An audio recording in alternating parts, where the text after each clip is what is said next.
Hola, bienvenidos a un nuevo video para mi canal. En esta ocasión traigo un nuevo video de endocrinología, continuando con el tema de nefropatía diabética. En el video pasado hablé sobre las generalidades, sobre la definición de esta entidad, algunos datos epidemiológicos y factores de riesgo que podremos encontrar. Asimismo hablé sobre la etiopatogenia, más que nada la fisiopatología de esta entidad, cómo todas estas vías alteran principalmente en forma estructural y funcionalmente a los glomérulos, que pues nos van a generar lo que vamos a ver el día de hoy, que es el cuadro clínico. Depende de los estadios, dependiendo del estadio 1, 2, 3, 4 o 5. Y también vamos a hablar sobre el diagnóstico y el tratamiento. Entonces, para hablar sobre el cuadro clínico, hay que entender de que la nefropatía diabética se divide en 5 estadios, ¿va? Se divide en 5 estadios dependiendo pues del daño estructural que tenga el glomérulo y pues así afectando su función, dependiendo también del estado de, la tasa de filtración glomerular y de la presencia o no de albúmina. Depende si es microalbuminuria o macroalbuminuria. Entonces, empezando con el estadio 1, vamos a tener que a este estadio lo vamos a llamar de hiperfiltración e hipertrofia de la arteriola aferente. ¿Cómo va a dar esto? ¿Cómo se va a dar este estadio? Pues bien, empezando con lo que ya conocemos, todo empieza por la hiperglucemia. A partir de la hiperglucemia, pues se van a desencadenar las vías que vimos en el video pasado. Ahora bien, hay una vía principal para que se dé este estadio. O sea, todas las vías están involucradas en cualquier estadio, en cada uno de los estadios de esta nefropatía diabética, pero uno más que otros. Por ejemplo, la vía de la glicosilación de las proteínas para formar lo que son los AGEs, pues va a afectar a nivel endotelial. Hagan de cuenta, recordemos que esta vía de la glicosilación lo que juntaba prácticamente era glucosa más proteínas. Y veíamos en el video pasado que esta vía de la glicosilación de las proteínas se daba en distintos tejidos, pero uno de los principales pues era a nivel endotelial. ¿Y en dónde encontramos endotelio? Pues a nivel de los vasos del glomérulo. Entonces, para entrar como en contexto, vamos a tener que tenemos a la arteriola aferente y la arteriola eferente. Va, hasta aquí todo bien. Pero lo que pasa es de que gracias a la hiperglucemia se activan diferentes vías y estas vías lo que van a alterar es la estructura de esto de acá. ¿Qué es lo que va a pasar? Pues bien, la glicosilación en el endotelio se va a dar principalmente en lo que es la arteriola eferente. ¿Qué es lo que va a provocar esta vía aquí en la arteriola eferente? Va a provocar de que se hipertrofie, o sea, de que queden sus paredes más gruesas. Y al quedar más gruesas estas paredes de la arteriola deferente, ¿qué es lo que va a pasar? Dense cuenta que la luz de esta arteriola ya va a quedar reducida. Por ende, ¿qué es lo que va a ver el glomérulo? Va a empezar a notar de que el filtrado que venía desde la arteriola aferente y se produjo acá, ya no va a empezar a salir tanto como debería de suceder normalmente. ¿Por qué? Porque hay menos espacio en la arteriola eferente. Pero entonces, ¿qué es lo que va a pasar? Lo que va a pasar es de que aumente la presión aquí en el glomérulo. Se va a aumentar aquí la presión, ¿para qué? Para que si aquí no pasaban las sustancias porque había poco espacio, al aumentar la presión, ¡fum!, van a pasar con mayor facilidad. Por eso es de que existe en esta primera etapa una hiperfiltración, porque como se cierra un poquito más la luz de las arteriolas eferentes, lo que busca el glomérulo es regular esto aumentando la presión de la filtración, generando una hiperfiltración. Por eso es de que, por ejemplo, en el estadio 1 vamos a encontrar una tasa de filtrado glomerular incrementada, ¿ok? Va a estar incrementada en el estadio 1, cosa que ya va a ir reduciendo a partir del estadio 2 en adelante. Solo en el estadio 1 se encuentra una tasa de filtración glomerular aumentada. Ahora bien, ¿por qué va a existir Bueno, entonces ya explicamos lo que es la hiperfiltración dado a una hipertrofia de la arteriola eferente. ¿Por qué ocurre la hipertrofia de la arteriola eferente? pues gracias a las vías, principalmente a la glicosilación en el endotelio. Ahora bien, ¿por qué existe una hiperactividad de este eje? Puesto que al inicio, pues se quiere aumentar esta presión del glomérulo, ¿estamos de acuerdo? Ya vimos de que como está aquí esta hipertrofia del arteriol eferente, hay poquito espacio para que pase el filtrado. Entonces, ¿cómo va a aumentar la presión del glomérulo? Pues activando por distintas vías al eje renina-angiotensina-aldosterona. Por eso es de que se ve aumentado aquí la presión arterial o la presión glomerular. Por eso es de que está activado este eje renina-angiotensina-aldosterona. Pero, o sea, esto está bien como para suplir la necesidad que se tiene de aumentar el filtrado glomerular, por esto debido por la hipertrofia del arteriol eferente. Pero a la larga, al tener una hipertensión, porque se va a dar hipertensión sistémica, ¿qué es lo que va a generar? Más daño a nivel vascular. Entonces, por eso es de que les decía en el video pasado de que lo que se busca es bloquear este eje. ¿Para qué? Para no generar daño también a nivel vascular.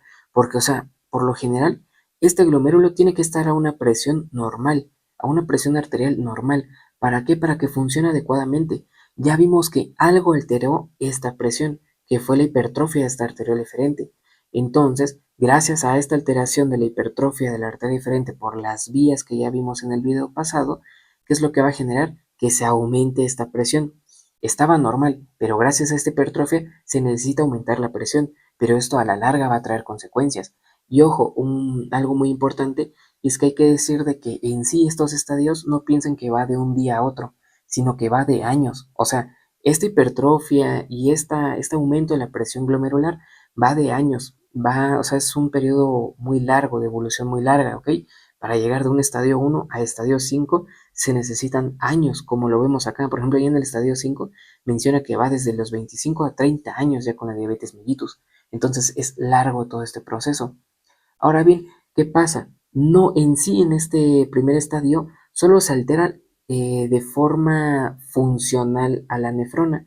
Hasta ahorita no estamos viendo problemas en la membrana capilar, no es en la membrana glomerular. No estamos viendo de que pasen proteínas o una disfunción de esta membrana. Entonces, hasta ahorita en el estadio 1, quédense con que existe la hipertrofia de la arteriola eferente junto con una hiperfiltración y una hiperactividad del eje renina-angiotensina-aldosterona. Aún no hay albúminas, aún no hay proteínas en la orina. Ahora bien, vamos al estadio 2. En el estadio 2, que es bueno, algo que se me pasaba a mencionarles también, es de que el estadio 1, 2 y 3 van a ser asintomáticos o etapas preclínicas, ¿ok? No hay síntomas. A partir del estadio 4 y 5 ya empiezan a existir síntomas o la etapa clínica. Ya más adelante vamos a ver algunos de los síntomas que podríamos encontrar. Entonces, continuando con el estadio 2, aquí ya vamos a encontrar, o bueno, lo denominamos como un daño estructural de la membrana glomerular. Vamos a regresarnos unas diapositivas atrás de lo que les había explicado en el anterior video, en donde yo les explicaba de que para que esté un adecuado filtrado glomerular debe existir un correcto funcionamiento de la membrana glomerular. Eso que nos va a decir qué cosas o qué sustancias van a atravesar esta pared y cuánto va a atravesar. ¿Qué lo conformaba? El endotelio, gracias a sus poros, la membrana basal y el epitelio, formado por células especializadas denominadas podocitos. Entonces, el conjunto de estos tres y su correcto funcionamiento nos van a dar un filtrado glomerular normal. ¿Qué es lo que pasa cuando se altera este filtrado glomerular normal? Van a poder atravesar otras cosas que normalmente no deberían de pasar o no deberían de ser filtradas, como por ejemplo proteínas o células. Entonces, vamos a ver qué pasa en el estadio 2, en donde ya comienza un daño estructural de esta membrana. Igual, tenemos hiperglucemia y tenemos la misma vía, la glicosilación del endotelio, que también llega a estar presente mucho en este estadio 2, pero también existe el estrés oxidativo, ¿ok? Bueno, también existe el daño por hipertensión glomerular, que era lo que les decía que pues si esta hipertensión, bueno, si este aumento de la presión glomerular seguía avanzando, bueno, seguía presente a lo largo del tiempo, a la larga iba a generar daño acá.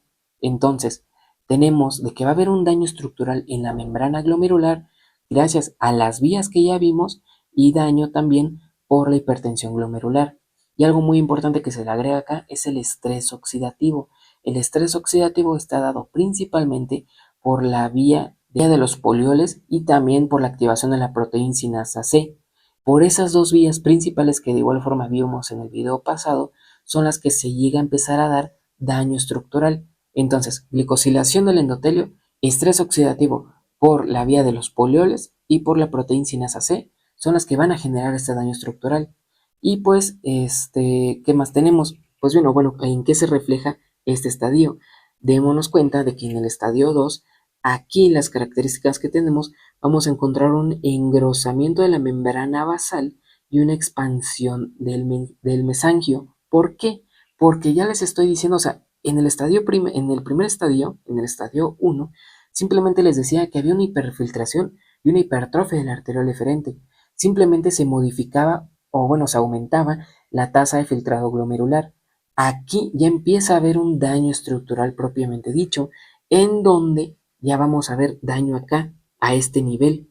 Vamos a ver daño tanto en las arteriolas, tanto aferente como eferente, en los túbulos, y vamos a ver también daño en el mesangio, ¿ok? En el mesangio que pues ya habíamos visto en el video pasado, que pues servía de forma, bueno, para dar una estructura, bueno, tener un funcionamiento estructural a la hora de hablar de todo el glomérulo. Entonces, ¿qué vamos a tener aquí en este estadio 2? Pues vamos a tener este engrosamiento de la membrana basal y expansión del mesangio. ¿Por qué? Puesto que gracias a todas estas vías, a todo este daño que se genera aquí en el mesangio, se van a generar factores de crecimiento, factores de inflamación, todo eso que va a generar daño acá. ¿Y qué es lo que va a pasar? Van a venir otras células a tratar de reparar el daño que se generó aquí en el mesangio, produciendo fibrosis. Y además, también gracias a la glicación de las proteínas, se van a empezar a generar un aumento en el espacio extracelular o en la matriz extracelular de este mesangio. Entonces, como conclusión, ¿qué vamos a tener? Vamos a tener un daño estructural porque el mesangio va a empezar a crecer, ya sea porque se fibrosa o por un aumento en la matriz extracelular. Entonces va a empezar a crecer. Si empieza a crecer este mesangio, va a alterar la estructura de todo lo demás. Va a empezar también a aumentar aún más la presión glomerular, generando más daño. Entonces, esto pues vamos viéndolo poco a poco. O sea, en el estadio 1 simplemente vimos la hipertrofia de la arteriola eferente, así como también el hiperfiltrado. Y aquí en el estadio 2 ya empezamos a ver cómo empieza ya a existir una alteración de forma estructural, ¿ok? Entonces, aquí ya se empezó a alterar más estructuras, ya no solo la arteriola eferente, sino el mesangio, también las demás arteriolas, los vasos, los capilares y todo eso, así como también la membrana basal. Ya empezamos a notar esto. Ahora bien, ¿qué vamos a encontrar? Pues aún no hay síntomas, por lo que también se denomina una etapa preclínica. Pero ahora bien, nos pasemos al estadio 3. Aquí ya va a existir una microalbuminuria. ¿Por qué? Porque las alteraciones que empezábamos a ver en el estadio 2 ya se van a ver más presentes o con mayor gravedad en el estadio 3, afectando principalmente lo que es la membrana glomerular.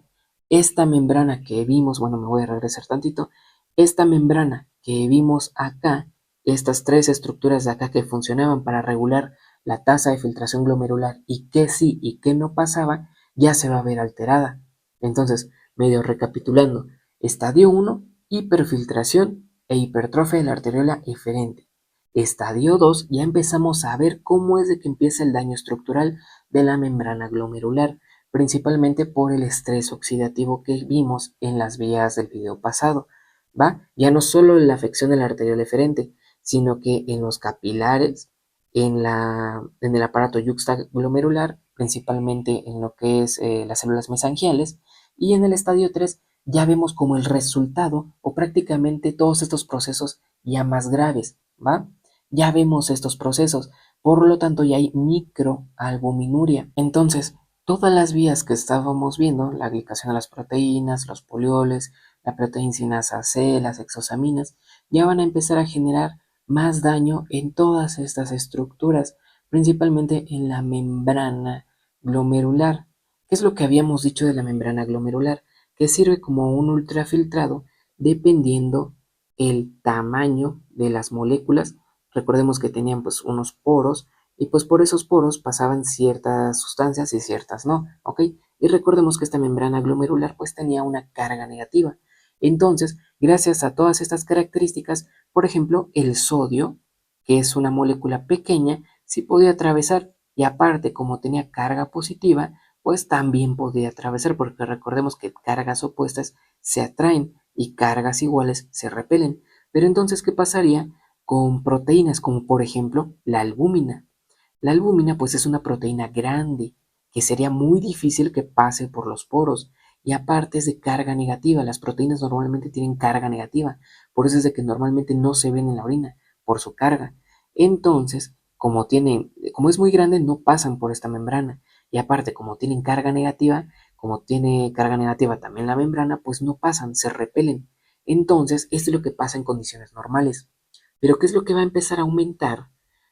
O bueno, ¿qué es lo que va a pasar en el estadio 3? Vimos que en el estadio 2 empezaba el daño estructural, pero ya en el estadio 3 ya empezamos a ver que este daño estructural ya no solo generaba alteración en la tasa de filtrado glomerular, sino que ahora ya hay microalbuminuria. ¿Por qué? Porque estos espacios empiezan a crecer. ¿Cómo va esto? Yo ya les decía que en el estadio 3 uno de los daños que se generaba era la expansión del mesangio, gracias principalmente a la aplicación de las proteínas. Entonces, y por el estrés oxidativo, crecía porque se fibrosaba y crecía porque aumentaba el volumen de su matriz extracelular. Entonces, esto ya se ve más reflejado en el estadio 3. ¿Por qué? Porque cuando aumenta esto de acá, hagan de cuenta que todo lo demás crece, se expande. Hagan de cuenta que esto de acá, en vez de estar así, crece, porque, ojo, hablo de la matriz extracelular de las células mesangiales, pero todo lo demás de acá son células también y también tienen matriz extracelular. Prácticamente en todo el cuerpo tenemos matriz extracelular.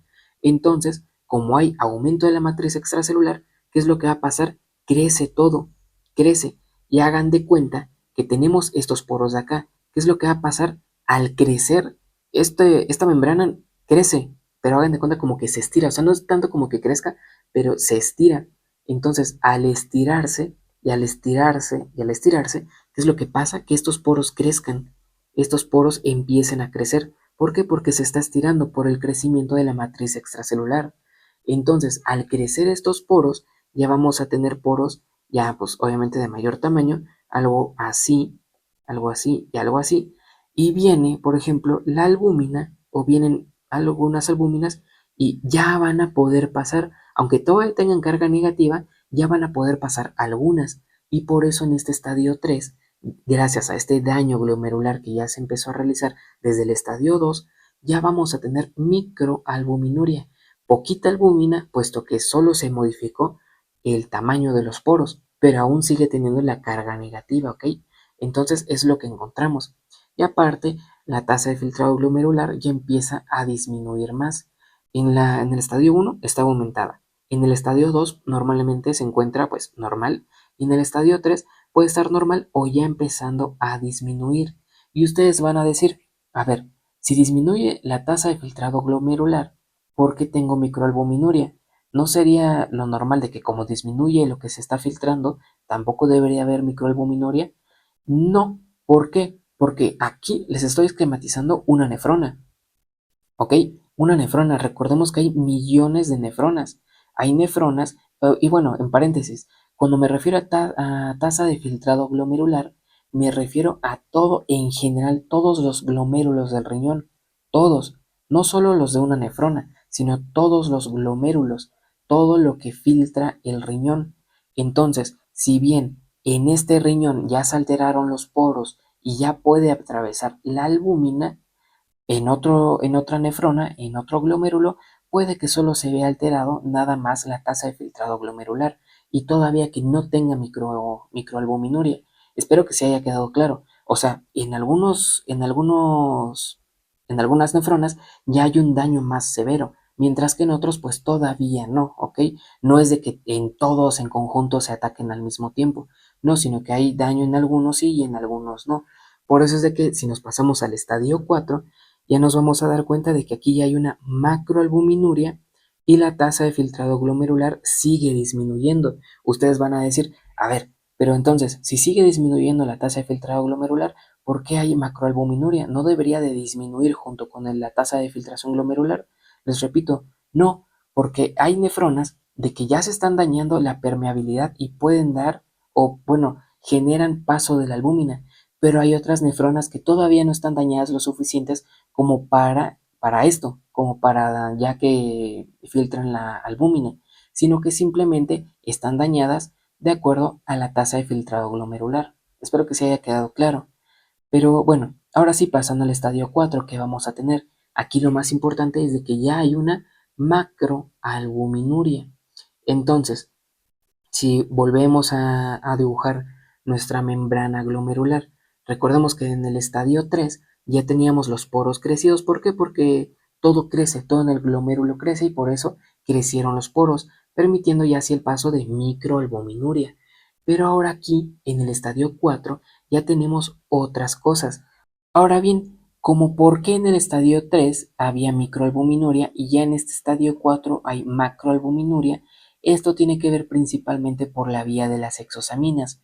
Recordemos que en la vía de las exosaminas se secretaba, bueno, se producía al final N-acetilglucosamina, que servía para formación de glucolípidos, glucoproteínas y todo eso. Esta vía de las exosaminas en que, bueno, vimos en el video pasado que se llegaban a dar en distintos tejidos. Unos de ellos pues eran a este nivel, a nivel glomerular. Entonces, si tenemos estas nuevas, bueno, esta N-acetilglucosamina, se va a empezar a unir a la membrana glomerular. Y algo característico de esto es de que le van a quitar la carga que tenía negativa a la membrana glomerular. Eso es algo muy importante de la vía de las exosaminas, que le quitan la carga. Entonces, si ya no tienen carga negativa y los poros ya están crecidos de tamaño, entonces la albúmina ya va a poder atravesar fácilmente, puesto que aunque tenga un gran tamaño, los poros ya están grandes y aunque tengan carga negativa, gracias a la vía de las exosaminas, a la N-acetilglucosamina, se le quitó la carga. Entonces ya van a poder atravesar, generando aquí una macroalbuminuria. Y otra cosa muy importante que ocurre en este estadio es de que también ya vemos una isquemia y atrofia tubular y la muerte de algunas nefronas. Recordemos de que pues también no solo se afecta a nivel glomerular, sino que también hay afección de los vasos sanguíneos, del epitelio vascular. Entonces, esto va a afectar, como ya les decía al inicio, a la arteriola eferente. Y si vieron mi video pasado, ahí les mostraba un esquema en donde como tal la arteriola eferente iba e irrigaba los túbulos. Entonces, si vemos afección de esta arteriola eferente, básicamente vamos a tener isquemia y atrofia tubular. Y entonces todo este daño que hemos visto hasta ahora, si sigue progresando y progresando y progresando, al final, ¿qué nos va a dar o qué nos va a conllevar? A la muerte de nefronas, como ya empieza a ocurrir en el estadio 4. Entonces, vamos a tener una disminución aún más de la tasa del filtrado glomerular. Entonces, ya, bueno, y aquí como ya hay muerte de nefronas o hay un daño más potente, pues ya vamos a tener ya síntomas, cuadro sintomático o etapa clínica, en donde podremos encontrar síntomas como por ejemplo una presión arterial de difícil control, un edema de miembros u ojos, espuma en orina o hasta oliguria, aunque esto ya es más que nada en fases ya más crónicas, más avanzadas, como por ejemplo ya en el estadio 5. Pero bien, entonces, estadio 1, hiperfiltración glomerular e hipertrofia de la arteriola eferente. Simplemente se afectaba la tasa de filtrado glomerular. Estadio 2, engrosamiento de la membrana basal y expansión del mesangio. Aquí la tasa de filtrado glomerular es normal. Aquí en el estadio 2 ya empezábamos a ver el inicio de todas las alteraciones estructurales que veremos en los siguientes estadios. Entonces, en el estadio 3, como crecen los poros, empieza una microalbuminuria y como también ya hay un poco de daño renal, daño de las nefronas, pues ya empieza a disminuir la tasa de filtrado glomerular. Y en el estadio 4, como ya se altera de forma, bueno, los tamaños de los poros, de la membrana glomerular y aparte se le quitan las cargas, pues empieza a haber macroalbuminuria con descenso aún más de la tasa de filtrado glomerular y pues ya generando la sintomatología.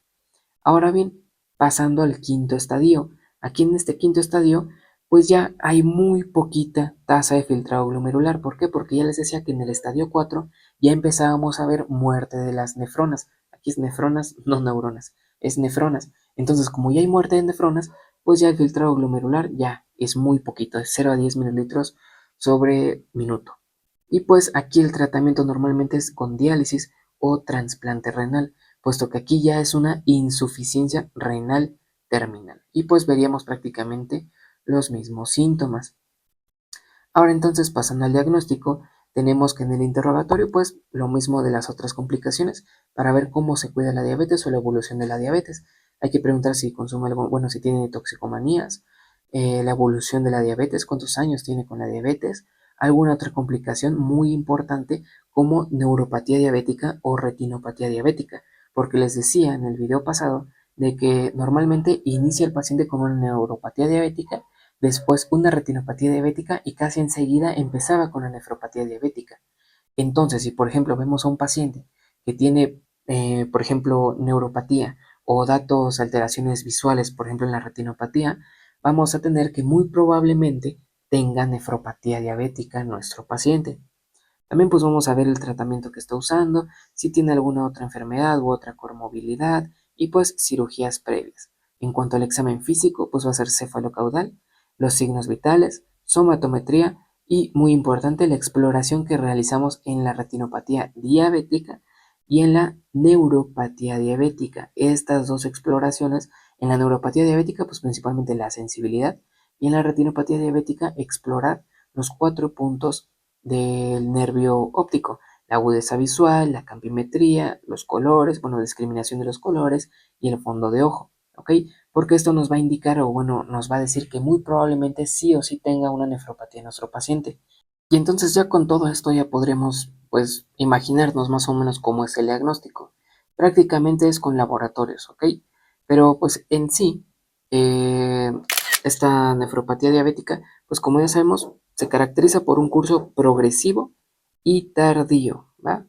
Y pues hay presencia de albúmina, albuminuria, ya sea en microalbuminuria o macroalbuminuria, dependiendo del estadio en que estemos, y pues también una disminución de la tasa de filtrado glomerular. En el estadio 1 hay un aumento de este, pero ya a partir del 2 en adelante hay una disminución, así como también una hipertensión arterial. Entonces, ¿cómo vamos a hacer el diagnóstico? Pues precisamente viendo estos apartados, o bueno, que existan estos apartados. Y algo muy importante también, de que existan síntomas de neuropatía y de retinopatía diabética. ¿Por qué? Porque estas características de la albúmina, disminución de la tasa de filtrado glomerular, hipertensión, se pueden ver en otras patologías, no solo en la nefropatía diabética. Entonces es muy importante hacer hincapié en el interrogatorio de los pacientes, ver si ha tenido diabetes, de cuánto es su evolución, qué tipo de diabetes tiene, si tiene algún factor de riesgo, todo eso, así como también si tiene alguna otra complicación como neuropatía o principalmente retinopatía, porque si tiene retinopatía diabética, lo más seguro es de que tenga nefropatía diabética. ¿Por qué? Porque ambos, tanto la retinopatía como la nefropatía, se alteran a nivel vascular, o bueno, tiene una alteración a nivel vascular. Entonces, ya poniéndonos en contexto del paciente, ya a la hora de checar los laboratorios, que por ejemplo existe una albuminuria persistente en 2 ocasiones con 3 a 6 meses de diferencia, por ejemplo de más de 300 miligramos sobre decilitro, disminución de la tasa de filtrado glomerular menos de 120 miligramos sobre decilitro o una hipertensión arterial de 130 a 90 milímetros de mercurio, ya con eso nos vamos a dar una idea de que sí tenga una nefropatía diabética nuestro paciente, por los antecedentes, por la evolución de su diabetes y pues por los exámenes clínicos que estamos viendo, ¿ok? De los exámenes de laboratorio. Y pues aquí les dejo nada más una tablita para ver la clasificación de la nefropatía en base a la reducción de la filtración glomerular, en donde recordemos que en la etapa 1 hay un daño renal con función normal, simplemente había el hiperfiltrado y la hipertrofia del arterial eferente. Y pues si nos damos cuenta, la tasa de filtrado glomerular aquí estaba en más de 95. Pero por ejemplo, ya en las etapas 2, 3 y 4 ya va a ir disminuyendo esta tasa de filtración glomerular, ¿ok? Dependiendo pues de la etapa. Y pues aquí también les dejo un cuadro en donde vemos los grados de proteinuria, más que nada de la albúmina.